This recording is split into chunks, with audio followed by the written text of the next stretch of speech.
The Champions League round of 16 begins tonight, so we're going to have a few predictions for the games and see if I get them right or if I end up being way off the mark. Probably going to be the latter, but we'll see anyway. So hope you guys will enjoy the video, and let's get straight into it. Starting off with Galatasaray against Liverpool, which is the early game today as of the time of recording this.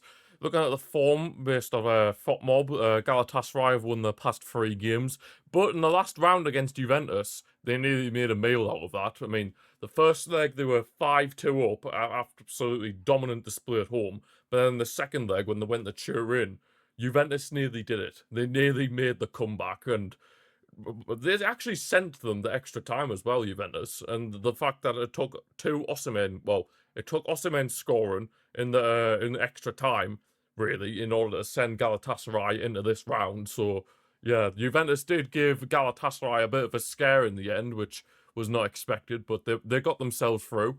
And then they're up against Liverpool here, who, yeah, they've been in some good form themselves recently. A few good wins in the Premier League. They did lose to Wolves, which was a very big shock, but yeah, overall, recently, Liverpool have looked quite well. Of course, the main man for them in the Champions League this season, based on the statistics, it is Dominic Szoboszlai. I mean, he's arguably been Liverpool's best player this season, and quite a very up and down campaign for Liverpool, has to be said. I'd say it's between Szoboszlai and Ekitike as to who's been Liverpool's best players this season. But yeah, in terms of what I would predict for this first leg, of course, it is difficult for any team to go away to a Turkish team because yeah, the fans in the Turkish stadiums, so like Galatasaray, Fenerbahce, Besiktas, whoever it is, they will make an absolute atmosphere, especially Galatasaray in particular. So yeah, and of course, like I mentioned, Galatasaray do have quality themselves. Victor Osimhen, of course, being the main one. They've got like Gundogan in there, Davinson Sanchez, Noah Lang. So yeah, very decent players in that squad, and it's a decent team, Galatasaray's, to be brutally honest. So in terms of prediction, I'm gonna say that will be a 2-1 Liverpool win. It'll be a very tight game, but I think Liverpool will just have enough quality to get themselves over the line. Now moving over to the 8 PM games on Tuesday night. Well, tonight is the time of recording this. We've got Atalanta against Bayern Munich. Yeah, of course, you'd think Bayern Munich would be able to get through this one pretty comfortably. Of course, they did finish in the top 8 of the Champions League phase table. And of course, they've just been, I'd arguably say they're probably the best team in Europe this season. I mean, I know obviously in the Bundesliga, 9 times out of 10, they're just going to walk the Bundesliga because the quality of their team to everyone else's is just night and day. But even so, even in the Champions League, they've looked very impressive, Bayern Munich. Very, very impressive. And of course, the squad that they have, Harry Kane leading the line for them up front, Musiala coming back from injury. Of course, Luis Diaz, he's had a very good debut campaign for them. Michael Olise, yeah, what a player he is, Olise, by the way, on that right-hand side. Whenever I watch Olise play, I mean, it's not often, because obviously I don't watch the Bundesliga, but with Olise, whenever I watch him play, he always does have a very good performance for Bayern Munich. Very key for them on that right-hand side. And yeah, I mean, Atalanta, I mean, they're a decent team as well. I mean, they've got a Scamacca who somehow failed at West Ham, but then he ends up being an absolute beast for Atalanta. Very crazy. Kosunu at the back for them, Darun, Pasalic. It's a decent-ish team, but apparently Edison has a bit of a doubt for this game. Their Brazilian centre midfielder due to a muscle injury, according to FotMob. Scalvini, they're a young up-and-coming defender as well. He's doubtful as well. De Ketelaere is going to miss this first leg, well, potentially. So yeah, that's obviously a big loss for them as well. And the recent form for Atalanta, they haven't won in their past 3 games. Lost 2-1 to Sassuolo, drew with Lazio, and then drew with Udinese. Whereas Bayern Munich, they have 5 wins in a row in their past 5 games. So yeah, it's I would say it's probably a bit one-sided, this. I'm going to say that Bayern Munich will win the game 3-0. I just don't see how Atalanta can really trouble Bayern Munich with the fact that, yeah, Bayern are so good defensively, but going forward as well, they're top-notch. So yeah, I think Bayern Munich will have a comfortable win here in the first leg. But yeah, moving over to the main event, well, for me anyway, as I'm a Barca fan, and we'll, of course, we'll be doing a watch-along for this game tonight, so obviously stay tuned if you're interested, guys. But yeah, we've got Newcastle against Barcelona. Now, I really wanted to go to this game, but I just couldn't get a hold of a ticket in the away end. But it is what it is, but at least we have the watch-along still. But yeah, it's going to be a good game. I mean, this game happened in the league phase, literally at the start of the tournament. This game happened, and we managed to come through that 2-1, courtesy of two beautiful goals from Marcus Rashford. Absolutely superb performance from him. That is pretty much when he announced himself in a Barca shirt, because before then he wasn't really. He was a bit struggling to find his rhythm. But ever since that first game against Newcastle, it feels like he's settled in absolutely perfectly. And then I probably would say we're favourites at the minute.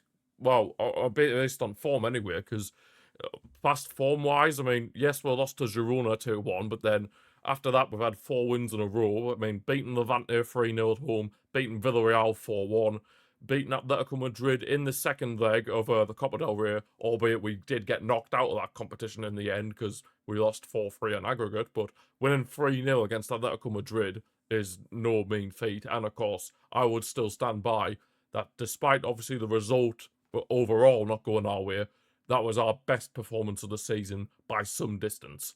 And then, of course, at the weekend, we beat Bilbao 1-0 away from home, which, of course, is not an easy place to go. San Mamés, so to come back from that, to be able to win that game 1-0, I mean, Yamal's in absolutely exceptional form as well at the minute. He's been pretty much our only shining light in terms of scoring goals recently. Seems like whenever we play, Yamal scores. So if he can score again tonight, that'll be the dream scenario. But yeah, looking at Newcastle's form, of course, they had to go through the playoff round after narrowly missing out in the top 8. And they dismantled Karabakh pretty comfortably in the end. I think it was like 9-3 on aggregate or something like that. Yeah, absolutely crazy. So yeah, they absolutely dismantled Karabakh. But overall, in the Premier League, Newcastle haven't exactly been that great, I've got to be honest. They lost to Man City, well, 2 times recently, once in the FA Cup and then one in the Premier League. They lost to Everton as well. They did beat Man United in the past 5 games as well, but overall, I would say it has been a pretty difficult season for Newcastle in the Premier League this season. I mean, they're behind Sunderland. They're their eternal rival, and obviously Sunderland has just come back up to the Premier League after a very long absence. And of course, Newcastle fans will not be happy by the fact that they are below their arch rivals. They do have that derby coming up soon as well, so yeah, that'll be interesting to see. But anyway, getting sidetracked. Anthony Gordon, though, is definitely one of their strong players in this competition. I mean, he's got 10 goals. I think he's the second top goal scorer in the competition. He's only behind Mbappe. So yeah, he's having a good season in the Champions League. Of course, Rashford's our top goal scorer. Both teams do have injuries coming into this. Of course, the big one for Newcastle is Bruno Guimaraes. He is going to be out injured for this game with a muscle injury. He's not going to be back till mid-April, according to FotMob. So, yeah, they're going to be missing Guimaraes for both of these games. So, yeah, that's obviously a massive loss for them. Fabian Schär's going to be missing for them at the back as well. But in terms of us, of course, we lost Koundé and Alejandro Balde to injuries, muscle injuries in that game against Atletico Madrid, where we won the second leg against Atletico Madrid in the Copa del Rey. Yeah, we lost both of them to injury in that game. Of course, Christensen's been out with ACL injury. De Jong's now out with a thigh injury as well, so we're going to be missing him. But Marc Bernal has stepped up quite well in his absence, to be brutally honest. Been very exceptional performances from Marc Bernal, probably stamping his name on the team sheet, to be fair. And we're going to need a big game from the likes of João Cancelo, because obviously he is stepping in now for Balde and Koundé at the moment. So, yeah, Newcastle could potentially target whatever side João Cancelo's playing on, because obviously we all know Cancelo does not like to defend that much. He's much more of an offensive fullback. He likes to go forward and create chances. So yeah, you're gonna find him maybe not defending as much, but it is what it is. But yeah, in terms of who could start up front for us, I would hope it would be either Lewandowski or Rashford. Please don't let it be Ferran Torres, because he's been stinking up the gaff recently. Yeah, if Yamal is on form for this one, then we could honestly cook. Pedri, of course, could be dominating the midfield as well. It's going to be a tough game, this, for us, but I think this first leg will end 2-1 Barca. It's going to be a tough game. Newcastle are going to make it a very tough game. I mean, Eddie Howe's even described it himself as Newcastle's biggest ever game in the club's history. Well, modern history. So, yeah, it's going to be a big game for them, and they're going to be up for it. The crowd at St James's Park are going to be up for it as well. But obviously, I do feel like Barca will just have enough quality to get through in the end, and will take a lead back to the Camp Nou for the second leg. Now, what you would feel like is a complete and utter mismatch here, Atletico Madrid against Tottenham. Now, yeah, I think we all know everything about Tottenham, realistically. They've had an absolutely shocking season. Domestically, anyway, they've been absolutely shocking. I mean, they're in a relegation battle. That is how desperate Tottenham have been this season, how bad they've been. They're in a relegation battle.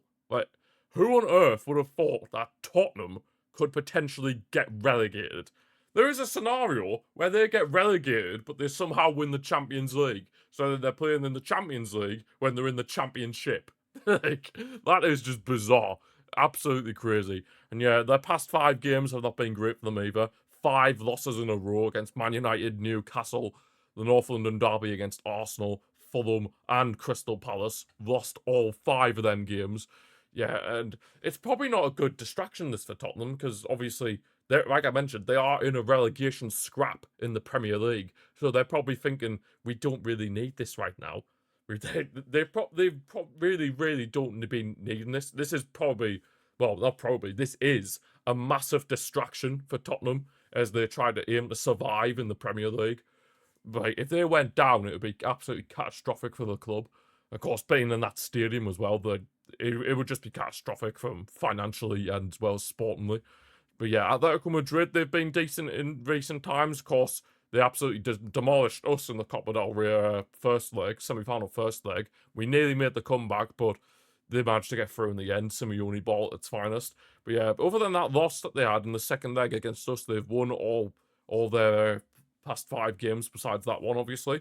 So yeah, they've been in some good form at Atletico Madrid, and you would realistically think, I mean, yes, Tottenham, their excuse is they have a lot of injuries. I mean, just looking at this, obviously Kulusevski's been out all season, James Maddison's been out all season, Bergval's been injured, Bentancur, Kudus, Jed Spence. There's been a lot of injuries for Tottenham, but you still can't really have that as an excuse. The players that they have out on the pitch should never, ever be in a relegation battle in the Premier League, but somehow Tottenham finished 4th in the league phase of the Champions League, which is just absolutely crazy.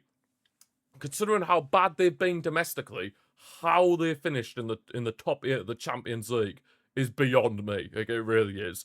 But realistically, I can only see one winner. I mean, Ademola Lookman for Atletico Madrid, he has been a revolutionary signing since he's joined them in the January transfer window.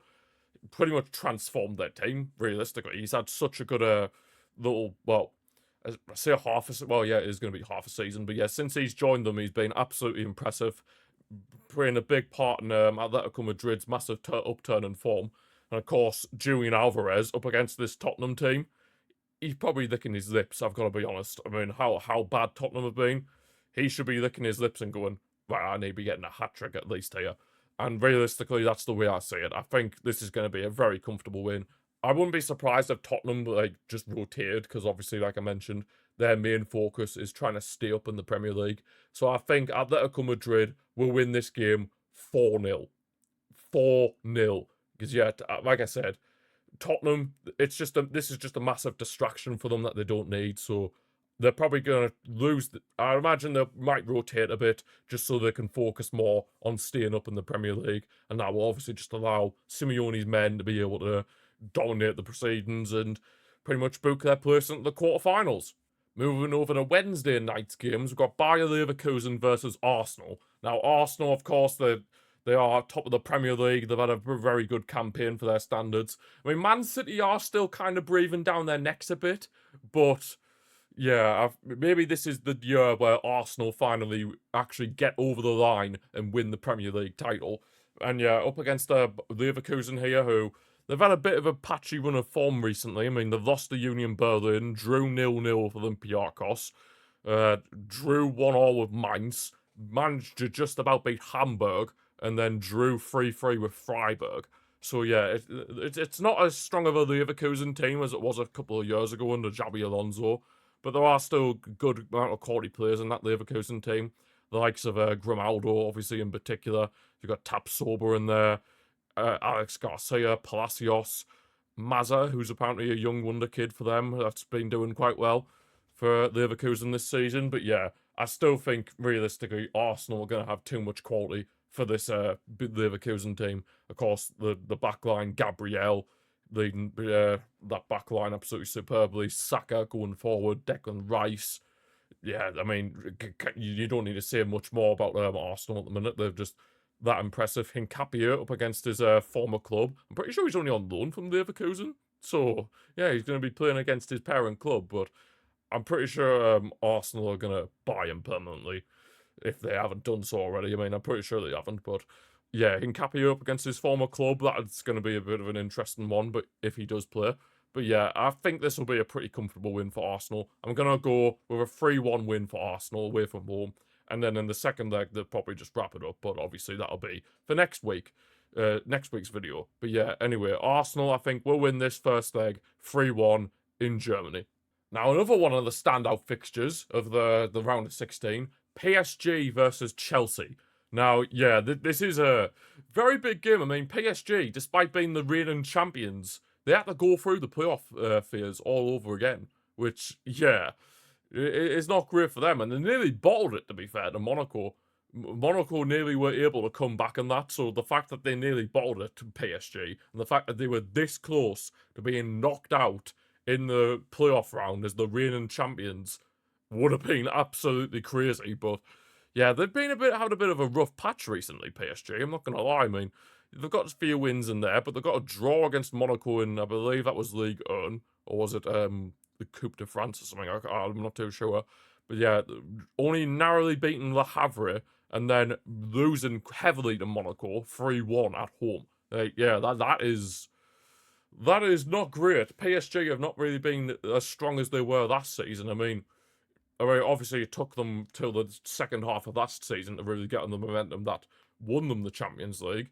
But yeah, even in League 1, they've been very, very poor. I mean, Lens have been pretty close to PSG throughout the whole season. So yeah, it's not been a very good campaign for PSG overall. Whereas Chelsea, they've been in a decent run of form. I mean, of course, they've had a bunch of manager changes. Well, I'll say a bunch, only the one. And that's obviously Enzo Maresca's gone, and then Liam Rosenior's come in. So yeah, I mean, Rosenior's done a decent-ish job. I mean, their past 5 games, beating Hull in the FA Cup, drew with Burnley, which is pretty disappointing. Lost to Arsenal, dispatched of Aston Villa comfortably, and then, of course, the most recent game against Wrexham in the FA Cup, they managed to get through that in the end. But yeah, I'd say João Pedro is probably their standout player at the minute, not Cole Palmer. Because, yeah, João Pedro has been banging in the goals for Chelsea recently. They do have injuries, though. Estevao is out injured for them. So, of course, yeah, they might miss him a bit. But obviously, with Palmer playing for them, then they always have a chance, Chelsea.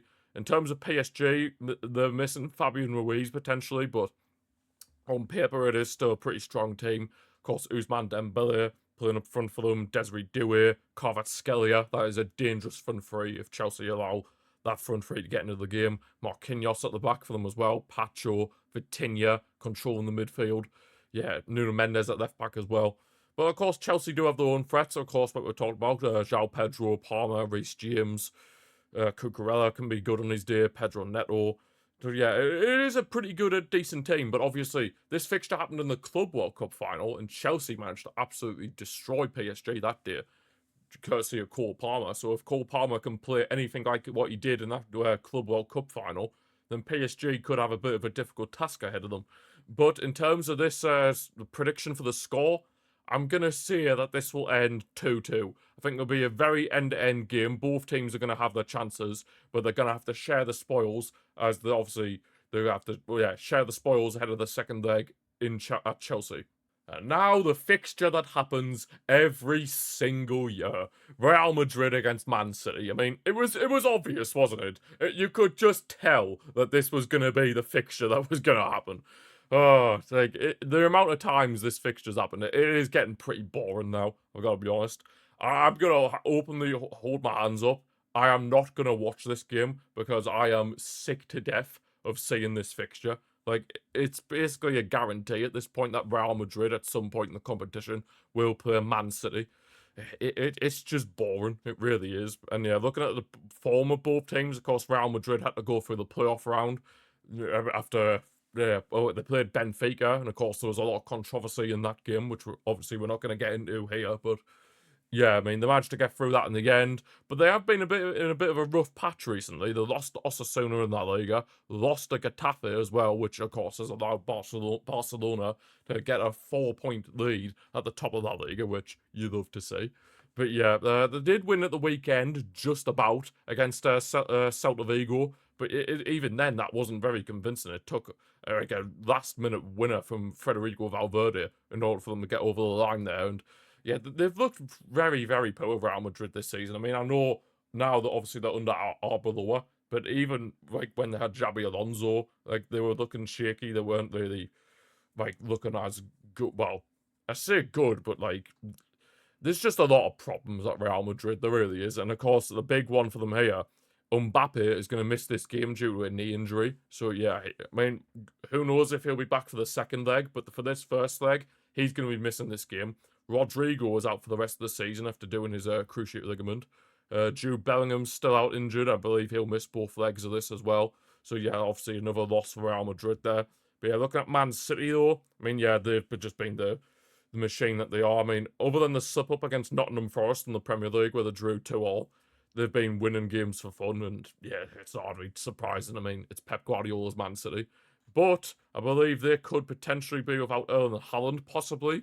But there are rumours that he is going to be available for this game. But if for some reason, I don't see him starting. Like, he hasn't played for the past few games. So I'd be very, very shocked if Haaland was starting for this game. But even so, they still obviously have like Donnarumma in between the sticks. Semenyo's been top notch since he joined them from Bournemouth in the January transfer window. Rodri, of course, on his day the best midfielder in the world. Guehi being a top notch signing in the January transfer window as well after he joined them from Crystal Palace. And it's really helped out Man City's defence as well, having Guehi in there.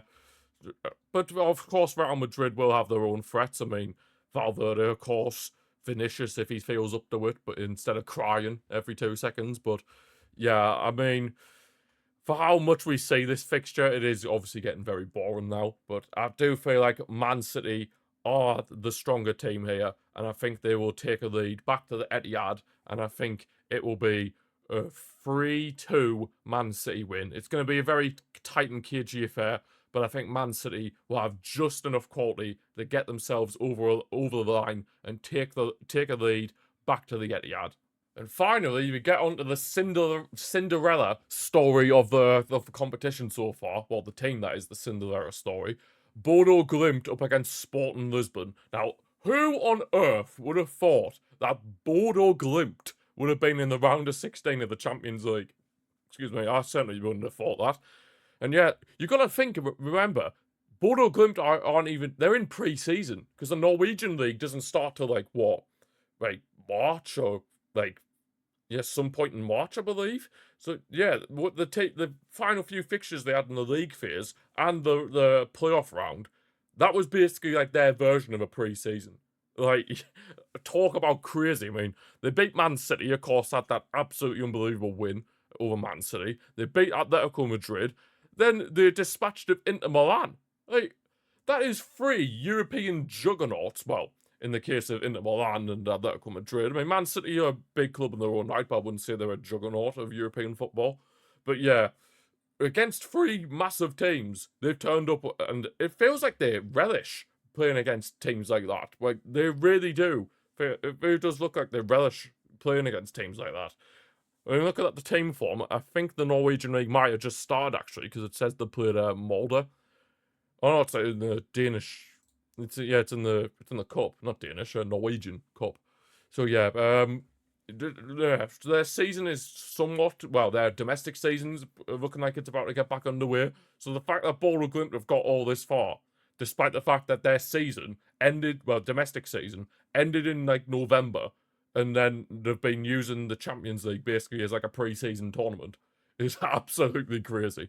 But yeah, looking at Sporting Lisbon, yeah, they've been doing all right in the Portuguese league. Few wins here and there. Big win against Porto, but they did draw their most recent game against Braga away from home. So yeah, that might be a bit of a difficult one. The main man I'd say for Bodo is Hauge, the man who used to play for AC Milan. Of course, he scored at the San Siro against Inter Milan, so I bet he would have loved that one as a former AC Milan player. But coming into this, Sporting Lisbon do have a few injuries, to be fair. Quenda is out with a broken foot. There's a few other injuries as well.